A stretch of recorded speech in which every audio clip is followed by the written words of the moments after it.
नमस्कार दर्शक बंधु मु कल्याणी मिश्र एकेमी क्रिएशन चैनल को आपण मन को स्वागत करुछि। धारावाहिक भाव प्रसारित हेउथिबा बाइबल रो पुरातन नियमर 19 अध्याय आज आपण मन सम्मुखरे उपस्थापना करिवे श्रीजुक्त शशिशेखर दास। चलंतु तांको आमे स्वागत करिबा। हरि ओम। सर्वे भवन्तु सुखिनः, सर्वे सन्तु निरामया, सर्वे भद्राणि पश्यन्तु, मा कश्चित् दुःखभाग् भवेत्। समस्त दर्शक बन्धुमानंकर परमात्मा परमेश्वर सर्वविध मंगल विधान करन्तु। दर्शक बंधु, पूर्व अध्याय रे एई बाइबल आदि पुस्तकर अष्टादश अध्याय पर्यंत मु समस्त नियम को आपण आगे वर्णना करी, समीक्षा मध्य करी, ता मध्य थिया विसंगति गुड़िक आपण मान सम्मुखें विचार पर रखी। आज आसतु आमे जिबा सेई आदि पुस्तकर 19 अध्याय को, ता देर सब कौन कौन विसंगति रही, वितर्कित प्रसंग रही, से गुड़िक उपर आमे आज आलोचना करिबा। ता उपरे मु आलोकपात करिवि एवं आपणकर विचार निमंते मु स्थापन आपण उपरे छाड़ी देथि। एथिरे बहुगुड़े विसंगति एवं उद्भट प्रसंग रही। आसंतु जिबा आदि बाइबल आदि पुस्तकर 19 अध्याय। अनंतर संध्या बेले सेही दुई स्वर्गदूत सदोम रे उपस्थित हेले। तेतेबेले लोट सदम नगर द्वार उपविष्ट थिबारु सेमानकु थिके सेमानक सहित साक्षात करिबाकु उठिला।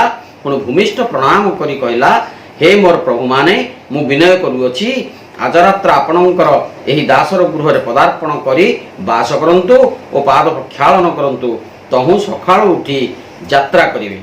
तहिरे सेमाने कहले, ना, आम्भे माने दांडरे समस्त रात्रि क्षेपण करिबु। एहा हला 19 अध्यायर प्रथम एवं द्वितीय नियम रे उल्लिखित वाक्य गुड़िक। एठारे मु आपण मानकु सूचई देबाकु चाहे जे पूर्व अध्याय रे अर्थात अष्टादश अध्याय रे जे प्रथम एवं द्वितीय रे अब्राहम को पाखरे लिखा थिला कौन जे अष्टादश अध्याय रे एथिउतारु दिनकर खरा बेले अब्राहम मम्रीर अलवन वृक्ष मूले आपण तंबू द्वार रे बसिथिले। एही समय सदाप्रभु सेही स्थान रे तांको दर्शन देले। तहिरे से अनाई देखिले तीनोटी पुरुष सम्मुख रे दंडायमान। अष्टादश अध्यायर द्वितीय नियम रे देखिले जे सेही तथाकथित परमेश्वर तीनोटी लोक आसी तांको आगे दंडायमान होइथिले एवं तांको जहा जहा कहिथिले ताहा मु आपन आगे विस्तृत भाव रे वर्णना करी समीक्षा करी अछि। वर्तमान से माने सेही मम्रीर आलन वृक्ष मूल रे जो तंबू द्वार रे अब्राहम को देखा देथिले सेठारु प्रस्थान करिसंती बा अन्यत्र गमन करिसंती। गमन करी से कोठी पहुंचले सेही स्वर्ग वर्तमान एट लिखा है स्वर्गदूत। सेठारे लिखा हैथिला कोन जे स्वयं सदा प्रभु। देखंतु स्वयं सदा प्रभु सेठी देखा देले। सेठु से पळै आसिले। आसिकिरी से जतबेले सदोम रे उपस्थित हले तीन जण को जणे उभान हेइ गला एवं स्वर्गदूत एठी स्वर्गदूत कि से तीन जन तो आसिले। जदि से तीन जन थिले तथाकथित बाइबल जगतर सदा प्रभु एठी से तीन जन को दी जन अछंती जणे कुआडे पळैले। आमर जेमिति पाठ पढ़ा हुए डेप्रिसिएशन एई भितरे बोध हुए से तीनटा डेप्रिसिएटेड हेगिरी अर्थात कमी कमी करी दुई रे आसी पहुंची गले एवं तांकर जो पावर क्षमता जे सेतेबेले से सदाप्रभु भगवान थिले, सदाप्रभु परमेश्वर थिले। वर्तमान एठिक आसला को से सदाप्रभु कन्वर्ट हो गले स्वर्गदूत रे। तेणु सदाप्रभु ठीक ना स्वर्गदूत ठीक ତିନି ଜଣ ଠିକ ନା ଦୁଇ ଜଣ ଠିକ? ଯଦି ସେଠି ତିନି ଜଣ ଦେଖା ଦେଇଥିଲେ ଏବଂ ତିନି ଜଣ ସେଠାରୁ ପ୍ରସ୍ଥାନ କରିଥିଲେ ସଦମ ଉଦ୍ଦେଶ୍ୟରେ, ତାହେଲେ ସଦମରେ ଦି ଜଣ ପହଞ୍ଚିଲେ, ଆଉ ଜଣେ କୁଆଡେ ପଳେଇଲେ ଆଜ୍ଞା? ପୁଣି ସେ ସଦାପ୍ରଭୁ କେମିତି କନଭର୍ଟ ହେଇଗଲେ, ପରିବର୍ତ୍ତିତ ହେଇଗଲେ ସ୍ୱର୍ଗ ଦୂତ ହିସାବରେ? ତାମାନେ ସ୍ୱର୍ଗରେ ଭଗବାନ ପାଖରେ ଦୂତ ଗୁଡେ ଏପଟ ସେପଟ, ଆମ ଘରେ ଚାକର ବାକର, ତାଙ୍କର ବୋଧେ ଗୁଡେ ଚାକର ବାକର ଅଛନ୍ତି। ତେଣୁ ସେ ସ୍ୱର୍ଗଦୂତ ଥିଲେ ନା ସଦାପ୍ରଭୁ ଥିଲେ? ଇଏ ହେଲା ବିତର୍କିତ ପ୍ରସଙ୍ଗ। ଛାଡ଼ନ୍ତା, ଦୁଇ ସ୍ୱର୍ଗଦୂତ ସମୟରେ ଉପସ୍ଥିତ ହେଲେ ଏବଂ ସେଠାରେ ଲୋଟ ତାଙ୍କୁ ପ୍ରଣାମ କରି କହିଲେ ଆଜି ଆପଣ ଘରେ ରୁହନ୍ତୁ। ସେ କହିଲେ ନାହିଁ, ଆମେ ତମ ଘରେ ରହିବୁନି, ଆମେ ପଡ଼ିଆରେ ରହିବୁ। ହେଲା। 3 ନମ୍ବର ଲେଖିଲେ ଯେ ମାତ୍ର ଲୋଟ ଅତିଶୟ ବଳାଇବାରୁ ସେମାନେ ତାହା ସହିତ ଯାଇ ତାହାରି ଘରେ ପ୍ରବେଶ କଲେ। ତହୁଁ ସେ ସେମାନଙ୍କ ପାଇଁ ତାଡ଼ି ଶୂନ୍ୟ 4 ଗୋଟି ତାଡ଼ି ଶୂନ୍ୟ ରୁଟି ଆଦି ଖାଦ୍ୟଦ୍ରବ୍ୟ ପ୍ରସ୍ତୁତ କରନ୍ତେ ସେମାନେ ଭୋଜନ କଲେ।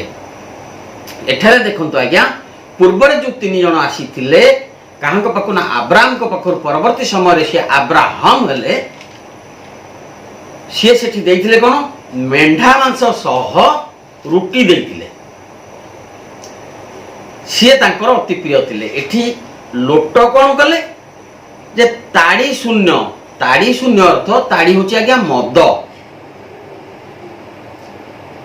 ତେଣୁ ମଦ ନଥାଇକିରି ମାନେ ବିନା ମଦରେ ତାଙ୍କୁ ରୁଟି ଦେଲେ। ଏଠି କୌଣସି ମାଦକ ଦ୍ରବ୍ୟ ନାହିଁ ବା ଆମିଷ ନାହିଁ। ଆଚ୍ଛା, ତାପରେ କଣ? ମାତ୍ର ସେମାନେ ଶୟନ କରିବା ପୂର୍ବେ ସେହି ନଗର ଲୋକମାନେ ଅର୍ଥାତ୍ ସଦମର ଯୁବ ବୃଦ୍ଧାଦି ସମସ୍ତ ଲୋକ ଚାରିଆଡ଼େ ଆସି ତାହାକୁ ସେହି ଘରକୁ ଘେରିଗଲେ। ପୁଣି ଲୋଟକୁ ଡାକି କହିଲେ, ଆଜି ରାତିରେ ଯେଉଁ ମନୁଷ୍ୟମାନେ ତୁମ୍ଭ ଘରକୁ ଆସିଲେ ସେମାନେ କାହାନ୍ତି? ସେମାନଙ୍କୁ ବାହାର କରିଦିଅ, ଆମ୍ଭ ପାଖକୁ ଆଣ, ଆମ୍ଭେମାନେ ସେମାନଙ୍କ ଠାରେ ଉପଗତ ହେବା। ତହିଁରେ ଲୋଟ ବାହାରକୁ ଆସି ଦ୍ୱାର ବନ୍ଦ କରି କହିଲା, ହେ ଭାଇମାନେ, ମୁଁ ବିନୟ କରୁଛି, ଏପରି କୁବ୍ୟବହାର କର ନାହିଁ। ଏହା 7ମ ନିୟମରେ ଲେଖା ଅଛି। ଏଠି ଯେଉଁ ଲୋଟକୁ ଆବ୍ରାମ ବାହାର କରିଦେଇଥିଲେ, ତାଙ୍କର ଦଳ ଭିତରେ ବାଡ଼ିଆ ପିଟା ହେଉଥିଲା ବୋଲି, ସେଇ ଲୋଟ ଏଠି ନିଜର ମାନବିକତା ପ୍ରକାଶ କରିଛନ୍ତି। ତାହା ଆମ୍ଭେ ମଧ୍ୟ ସ୍ୱୀକାର କରୁଛୁ। କାରଣ ସେ 2 ଜଣ ଆସନ୍ତୁ, 3 ଜଣ ଆସନ୍ତୁ, ସେ ତଥାକଥିତ ପରମେଶ୍ୱର ଆସନ୍ତୁ ବାଇବେଲ ଜଗତର, କିମ୍ବା ଏଠି ସେ ଆସୁ ଆସୁ କନଭର୍ଟ ହେଇକି ସ୍ୱର୍ଗଦୂତ 2 ଜଣ ହେଇଗଲେ, 3 ଜଣଟା 2 ଜଣ ହେଇଗଲେ, ସେ ଯିଏ ବି ହୁଅନ୍ତୁ, ସେ ତାଙ୍କର ଅତିଥି ଥିଲେ। ତାଙ୍କୁ ସେ ସତ୍କାର କଲେ ଏବଂ ଘର ଭିତରେ ରଖିଲେ। ରଖିବାରୁ ଯେତେବେଳେ ସେଇ ସଦମ ଲୋକମାନେ ଅତ୍ୟନ୍ତ ଦୁଷ୍ଟ ପ୍ରକୃତିରେ ଥିଲେ, ସେମାନେ ଆସି ତାଙ୍କୁ କହିଲେ, ତମ ଘରେ କିଏ ସେ ବାହାର ଲୋକ ଅଛନ୍ତି, ତାଙ୍କୁ ଆମ ଆଗକୁ ଆଣ। ସେଠି ଲୋଟ ତାଙ୍କୁ ହାତ ଯୋଡ଼ି ବିନୟ କରି କହୁଛନ୍ତି ଯେ ଭାଇମାନେ, ଆପଣମାନେ ସେ ପ୍ରକାର କିଛି କରନ୍ତୁ ନାହିଁ। ହେଲା, ଏ ପ୍ରକାର କୁବ୍ୟବହାର ସେମାନଙ୍କ ପ୍ରତି କରନ୍ତୁ ନାହିଁ। କାହିଁକି? ଏହା ଆମର ବୈଦିକ ଧର୍ମ ଶିଖଉଛି ଆମକୁ ଯେ ଅତିଥି ଦେବୋ ଭବ। ସେ ଶତ୍ରୁ ପଛେ ହଉ, ଯଦି ତୁମ ଦ୍ୱାରରେ ଅତିଥି ଭାବରେ ଆସି ପହଞ୍ଚି ଯାଇଅଛି, ତାହେଲେ ସେହି ସମୟ ନିର୍ଦ୍ଦିଷ୍ଟ ସମୟରେ ସିଏ ତୁମ ପାଇଁ ଭଗବାନ ସଦୃଶ। ତା ପ୍ରତି କୌଣସି କୁବ୍ୟବହାର, ମନ୍ଦ ବ୍ୟବହାର କରିହେବ ନାହିଁ। ଏହା ଆମର ସନାତନ ଧର୍ମ ହିଁ ଆମକୁ ଶିକ୍ଷା ଦିଏ। ତେଣୁ ସେହି ବିଚାରରେ ଲୋଟ ଏଠି ଗୋଟେ ଉଚିତ କର୍ମ କରିଛନ୍ତି ବା ଗୋଟେ ପବିତ୍ର କର୍ମ କରିଛନ୍ତି ଯେ ଆଶ୍ରୟ ନେଇଥିବା ଅତିଥିକି ସିଏ ସେ ଦୁଷ୍ଟ ଲୋକମାନଙ୍କୁ ଆଗରେ ନେଇକରି ପହଞ୍ଚେଇ, ମାନେ ତାଙ୍କ ହାତରେ ସମର୍ପଣ କରିନାହାନ୍ତି, ବରଂ ବିନୟ ହୋଇ କହିଛନ୍ତି ତାଙ୍କ ପ୍ରତି ଏ ପ୍ରକାର କୁବ୍ୟବହାର କରନ୍ତୁ ନାହିଁ। ତେଣୁ ଏଠାରେ ଆମ୍ଭ ବିଚାରରେ ଲୋଟ ଏକ ଅତି ଉତ୍ତମ କାର୍ଯ୍ୟ କରିଅଛନ୍ତି। 7ମରେ ହେଲା, 8ମରେ ହେଲା, ହେ ଦେଖ, ପୁରୁଷ ଅସ୍ପୃଷ୍ଟା ମୋର 2ଟି କନ୍ୟା ଅଛନ୍ତି, ସେମାନଙ୍କୁ ତୁମ୍ଭମାନଙ୍କ ନିକଟକୁ ଆଣୁଅଛି। ତୁମ୍ଭମାନଙ୍କ ଦୃଷ୍ଟିରେ ଯାହା ଭଲ ତାହା ସେମାନଙ୍କ ପ୍ରତି କର, ମାତ୍ର ସେହି ମନୁଷ୍ୟମାନଙ୍କ ପ୍ରତି କିଛି କର ନାହିଁ, କାରଣ ଏଥି ନିମନ୍ତେ ସେମାନେ ମୋ ଛାତ ତଳେ ଆଶ୍ରୟ ନେଇଛନ୍ତି। ଦେଖନ୍ତୁ ଆଜ୍ଞା, ଏଠି ମୁଁ ଆପଣମାନଙ୍କୁ ଗୋଟିଏ ଉପାଖ୍ୟାନ କହୁଛି। ମହାରାଜ ଶିବଙ୍କ କଥା ଆପଣମାନେ ଅଳ୍ପେ ବହୁତ ଶୁଣିଥିବେ। ମହାରାଜ ଶିବି ଅତ୍ୟନ୍ତ ଧାର୍ମିକ ପ୍ରକୃତିର ରାଜା ଥିଲେ। ତାଙ୍କର ଧର୍ମନିଷ୍ଠା ପରୀକ୍ଷା କରିବା ପାଇଁ ସ୍ୱୟଂ ଅଗ୍ନିଦେବ ଏବଂ ଇନ୍ଦ୍ରଦେବ କପୋତ ଏବଂ ଛଞ୍ଚାଣ ବେଶରେ ଆସିଥିଲେ। ଆପଣ ଏହା ଜାଣିଥିବେ। କପୋତଟି ଆସି ଶିବଙ୍କ ପାଖରେ ଆଶ୍ରୟ ନେଇଥିଲେ। ଅଗ୍ନି ଯେଉଁ ଛଞ୍ଚାଣ ବେଶରେ ଆସିଥିଲେ ସିଏ ଆସିକରି କହିଥିଲେ ସେ ମହାରାଜ ଶିବଙ୍କୁ ଯେ ମହାରାଜ ସେ କପୋତକୁ ମୋତେ ପ୍ରଦାନ କରନ୍ତୁ, ଯିଏ ଆପଣଙ୍କ ଶରଣ ନେଇଛି, କାରଣ ସିଏ ମୋର ଖାଦ୍ୟ, ମୁଁ ଅତ୍ୟନ୍ତ କ୍ଷୁଧାର୍ତ।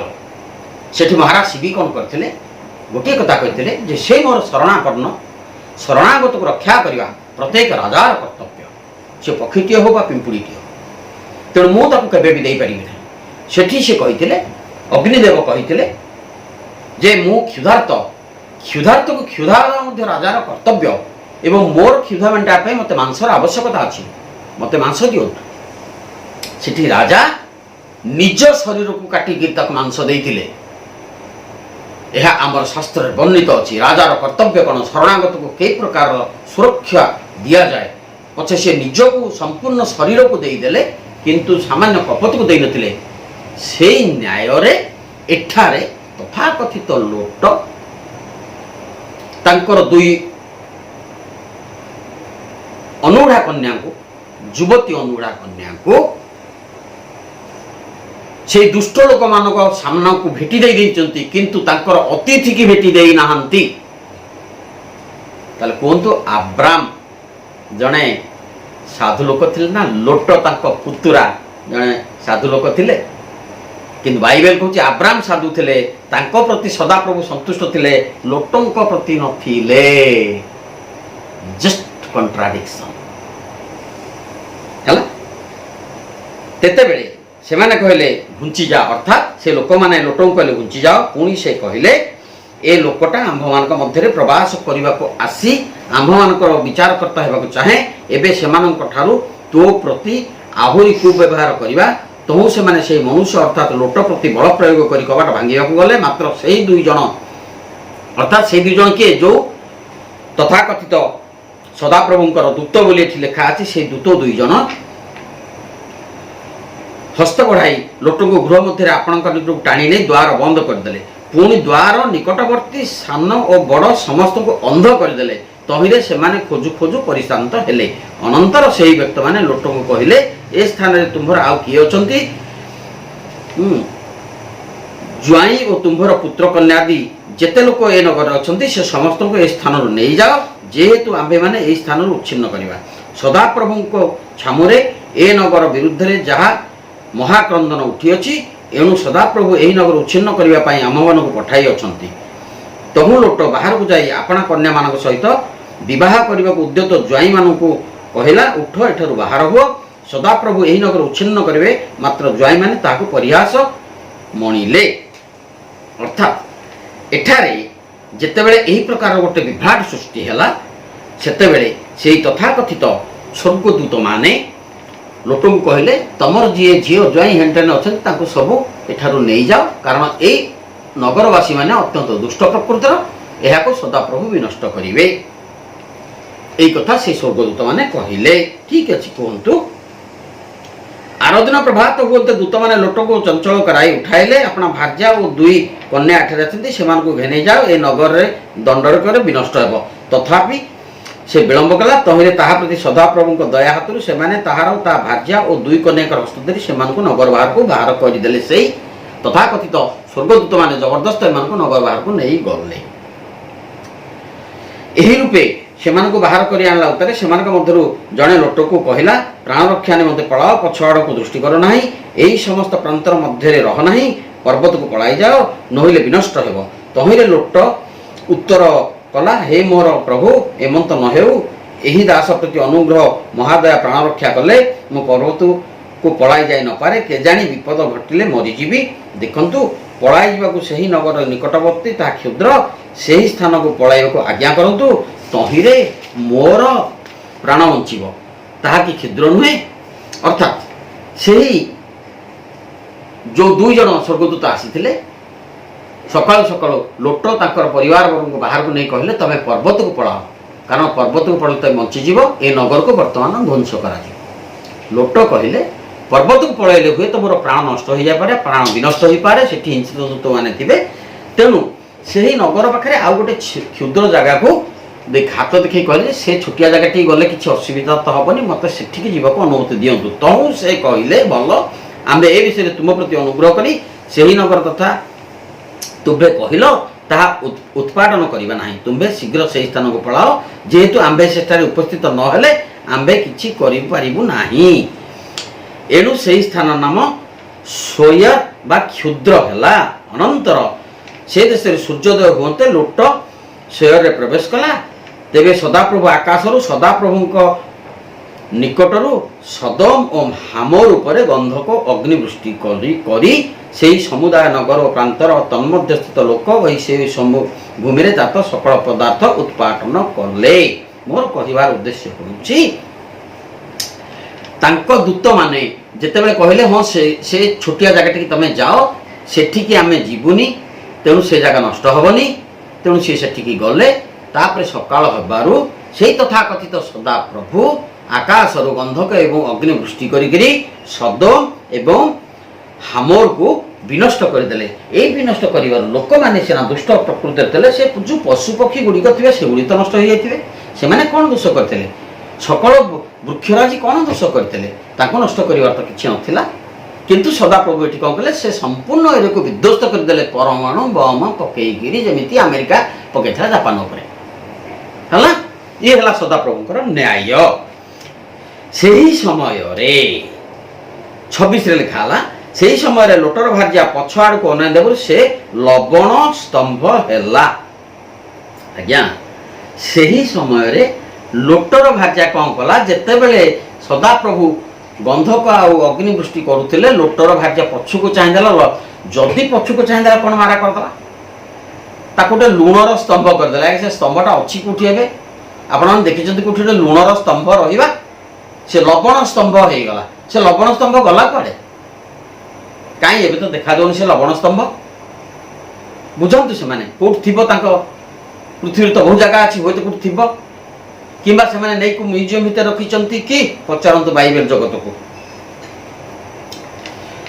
27 ଲେଖା ହେଲା, ଆଉ ଆବ୍ରାମ ପ୍ରଭାତରୁ ଉଠି ପୂର୍ବେ ଯେଉଁ ସ୍ଥାନରେ ସଦାପ୍ରଭୁଙ୍କ ସାମନାରେ ଠିଆ ହୋଇଥିଲେ ସେହି ସ୍ଥାନରେ ଉପସ୍ଥିତ ହୋଇ ସଦମ ଓ ହାରମ ପ୍ରାନ୍ତସ୍ଥ ସମସ୍ତ ଅଞ୍ଚଳ ପ୍ରତି ଅନାନ୍ତେ ସେହି ଦେଶରୁ ଭୀଷଣ ଧୂମତୁଲ୍ୟ ଉଠିବାର ଦେଖିଲେ। 29 ଲେଖିଲେ, ଏହି ରୂପେ ସେହି ପ୍ରାନ୍ତସ୍ଥିତ ସମସ୍ତ ନଗର ବିନାଶ ସମୟରେ ପରମେଶ୍ୱର ଆବ୍ରାମଙ୍କୁ ସ୍ମରଣ କଲେ। ପୁଣି ଲୋଟ ଯେଉଁ ନଗରରେ ବାସ କରିଥିଲା ସେହି ନଗରର ଉତ୍ପାଦନ ସମୟରେ ଉତ୍ପାଦନ ମଧ୍ୟରୁ ଲୋଟକୁ ବାହାର କଲେ। ଅନନ୍ତର ଲୋଟ ସୋୟରରେ ବାସ କରିବାକୁ ଭୟ କରି ସେଠାରୁ ବାହାରି ଆପଣା ଦୁଇ କନ୍ୟାକୁ ଘେନି ପର୍ବତରେ ବାସ କଲା। ଏଇଠି ଆଜ୍ଞା ଭେରି ଇଣ୍ଟରେଷ୍ଟିଂ କଥାଟା ଆପଣମାନଙ୍କ ସମ୍ମୁଖରେ ମୁଁ ରଖିବି। ଇଏ ହେଲା 49 ଅଧ୍ୟାୟର ନିୟମ 30। ଅନନ୍ତର ଲୋଟ ସୋୟରରେ ବାସ କରିବାକୁ ଭୟ କରିବାରୁ ସେଠାରୁ ବାହାର କରି ଆପଣା ଦୁଇ କନ୍ୟାକୁ ଘେନି ପର୍ବତରେ ବାସ କଲା। ତହିଁରେ ସେ ଓ ତାହାର ଦୁଇ କନ୍ୟା ଗିରିକନ୍ଦରରେ ବାସ କଲେ। 31ରେ ଲେଖା ହେଲା, ଅନନ୍ତର ତାହାର ଜ୍ୟେଷ୍ଠା କନ୍ୟା କନିଷ୍ଠା କନ୍ୟାକୁ କହିଲା। ଏଇଠି ଶବ୍ଦ ଉପରେ ଧ୍ୟାନ ଦେବେ। ଲୋଟ ପ୍ରଥମେ ଜଙ୍ଗଲକୁ ବା ପର୍ବତ ଯିବାକୁ ମନା କରୁଥିଲେ, କାଳେ କି ମରିଯିବେ ବୋଲି କହିଲେ। ସେଠି ଗୋଟେ ଦୂରରେ ଛୋଟିଆ ରାଜ୍ୟ ଦେଖିଲି, ସେଠିକି ଯିବି, ସେଠି ରହିଯିବି। ତଥାପି ତାଙ୍କୁ ସ୍ୱର୍ଗଦୂତ କଲେ ସେଠି ରହ। ଯଦି ସେଠାରେ ସେ ରହିଲା, ସେଠି ତାର ଅସୁବିଧା କ'ଣ ହେଲା ଯେ ସେ ଭୟ କଲା? ସେଠି ତାହେଲେ କ'ଣ ରାକ୍ଷସ ମାକ୍ଷସ କିଏ ରହୁଥିଲେ କି? ହୁଏତ କିଛି ରହିଥିବେ। ଯଦି ରହିଥିବେ ସେ ସ୍ୱର୍ଗଦୂତ ତ କହିଥାନ୍ତେ ସେଠି ଦୁଷ୍ଟ ଲୋକ ଅଛନ୍ତି, ଜମା ଯାଏନି ସେଠିକି। ତତେ ଆମେ କହୁଛୁ ପର୍ବତକୁ ଯା, ପଳେଇ ଯା। ତାହେଲେ ସେମାନେ ତାକୁ ଛାଡ଼ିଲେ କାହିଁକି? ତାର ଅର୍ଥ ସେ ତଥାକଥିତ ସଦାପ୍ରଭୁ ପରମେଶ୍ୱର କିମ୍ବା ତାଙ୍କ ତଥାକଥିତ ସ୍ୱର୍ଗଦୂତ ମାନଙ୍କର କୌଣସି ଜ୍ଞାନ ହିଁ ନଥିଲା। ଏ ସାରା ସଂସାର ବା ସୃଷ୍ଟି ବିଷୟରେ କୌଣସି ଜ୍ଞାନ ହିଁ ନଥିଲା। ସେମାନେ ଅଜ୍ଞାନ ଥିଲେ। ଛାଡ଼ନ୍ତୁ ସେ କଥା। ତେଣୁ ଲୋଟ କ'ଣ କଲେ ଯେ ତାଙ୍କର ଦୁଇ ଝିଅଙ୍କୁ ଧରି ସେଠାରୁ ପଳେଇଲେ। କୋଉଠି? ସେ ପୁନର୍ମୂଷିକ ଭବ ସେଇ ପର୍ବତକୁ ଗଲେ। ଯେତେବେଳେ ପର୍ବତକୁ ଗଲେ, ଆଜ୍ଞା ସେ ପର୍ବତଟା କ'ଣ ଧ୍ୱଂସ ହେଇନଥିଲା? ଏଇ ଯୋଉ ଅଗ୍ନି ବର୍ଷା ହେଲା, ଖାଲି ସେ ନଗରଟା ବର୍ଷା ହେଲା। କୁହନ୍ତୁ, ଠିକ ଅଛି।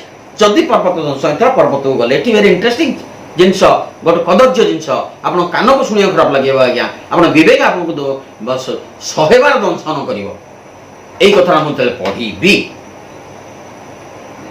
31ରେ ଲେଖା ହେଲା 49 ଅଧ୍ୟାୟ 31 ନିୟମରେ, ଅନନ୍ତର ତାହାର ଜ୍ୟେଷ୍ଠା କନ୍ୟା ମାନେ ଲୋଟର ଜ୍ୟେଷ୍ଠା କନ୍ୟା କନିଷ୍ଠାକୁ କହିଲା, आंभंकर पिता वृद्ध पुणी संसार और व्यवहार अनुसार आंभ मानकर सहवास करने को ए देशर तो कौन पुरुष नहांती अर्थात से माने गिरिकंदर वास करते बाप जोड़े झील ए झील जोड़ी को युवावस्था प्राप्त करते बाप वृद्धावस्था तेणु ए झील दुई जन निज भीतर कथा हेले आम सहवास कौन पुरुष नहांती 32 कौन लिखा है बड़ झील कहला आस आंभे माने पिता द्राक्षारस पान कराई पिता सह वंशरक्षा निमित्त तांक संगे शयन करिबा केड़े सुंदरिया कथा आज्ञा हला आहा अत्यंत सुंदर कथा 33 तहु से रात्र रे अपना पिता को द्राक्षारस पान करन्ते ज्येष्ठा कन्या उठी जाई पिता संगे शयन कला मात्र ताहार शयन परिवार उठी जीवार लोट जानी पारिले नाही कारण सी से संज्ञाहीन अवस्था ठीक 34 लिखा आउ परदिन से ही ज्येष्ठा कन्या कनिष्ठ को कहला देख मु गत रात्र पिता संगे शयन करी आस आज रात्र मध्य पिता द्राक्षारस पान कराओ तहु तुम्बे जाई पिता वंश ख्याते संगे शयन कर 35 तहिरे से माने सही रात्रि रे मध्य पिता को द्राक्षारस पान कराते कनिष्ठा कन्या उठी ताहांक संगे शयन कला मात्र ताहार शयन करिवार उठी जीवार लोट जानी पारे नाही एही रूपे लोटर दुई कन्या आपना पिता द्वारा गर्भवती हेले आज्ञा ए प्रकार नजीर केबे आपण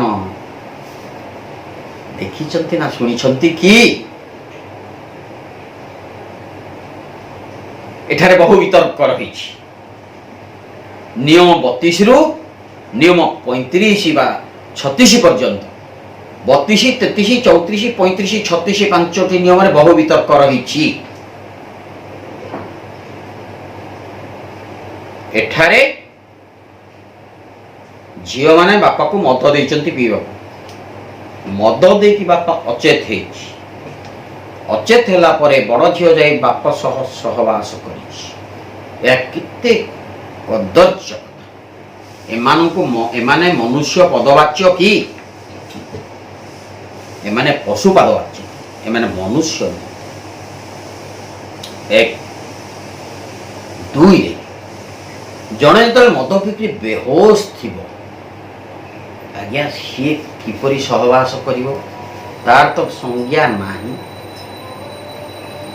सी तो निस्तेज होई पड़ीची सहवास करिवो केमिति आज्ञा को विज्ञान सम्मत कथा एटा हे गला एहा विज्ञान सम्मत कि जड़े अचेत अवस्था रे थिवा व्यक्ति सहवास करिवा असंभव किंतु एठी ता संभव हेची कारण सब प्रकार जत विकृति सृष्टि विरुद्ध कथा सब या लिखा अछि विज्ञान विरुद्ध कथा सब या लिखा अछि तो यही प्रकार लुटंकर वंश रक्षार्थे तांकर दुई झियो दुई तांका बापांका सह सहवास करी गर्भवती हेले एही ठारे मु आपको स्मरण कराय देबाको चाहे जे हमर एकादश अध्याय रे ये तो वर्तमान को 19 अध्याय कहउथिली एकादश अध्याय रो 29 नियम रे आपन पूर्व कहिथिली अब्राहम कर स्त्री किए थिले सारी एवं तांकर भाई नेहरंकर स्त्री थिले मिल्का ए अब्राहम आ नोहर किए से जे तेहरंकर तीन पुओ थिले जणे अब्राहम जणे नाहोर जणे हारण हारणर दुईटी झियो थिले गोटिए सारी एवं आ गोटिए मिल्का जदि अब्राहम नोहर हारण तीन भाई एवं हारणर दुईटी झियो तले एई दुईटी झियो नाहोर एवं अब्राहम कर कौन हेले आज्ञा निजर भाईर झियो तो से एकादश अध्याय 29 नियम रे तथाकथित साधु पुरुष अब्राहम जी के पछरे अब्राहम हेले नाहोर झियो सारी के बा आइथिल अर्थात कक्का बा सान बापा झियो को बा आइथिला आउ गोटे सान बापा आउ गोटे झियो को बा आइथिला ଏଇ ତ ସେମାନଙ୍କ ସଂସ୍କୃତି। ଆଉ ଏଠି ଝିଅ ଯଦି ବାପ ସହ ସହବାସ କଲା, ହଁ ସେମାନଙ୍କ ମତରେ କିଛି ଭୁଲ ହେଲା ନାହିଁ, ଏଇଟା ଠିକ, এইটা তাকে ধর্মশাস্ত্র বতেই অছি। আপন দেখন্তু ধর্মশাস্ত্র, বৈদিক ধর্মশাস্ত্র আলোচনা করন্তু। ইয়া পরে বি মু আসিবি সে উপরকু।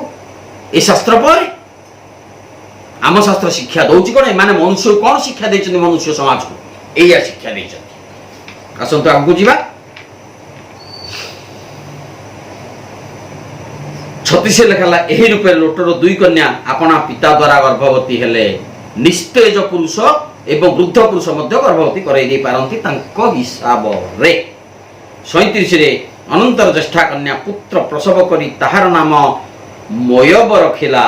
ସେ ବର୍ତ୍ତମାନ କାଳର ମୋୟାବୀୟ ଲୋକଙ୍କର ଆଦି ପିତା। ପୁଣି କନିଷ୍ଠା କନ୍ୟା ପୁତ୍ର ପ୍ରସବ କରି ତାହାର ନାମ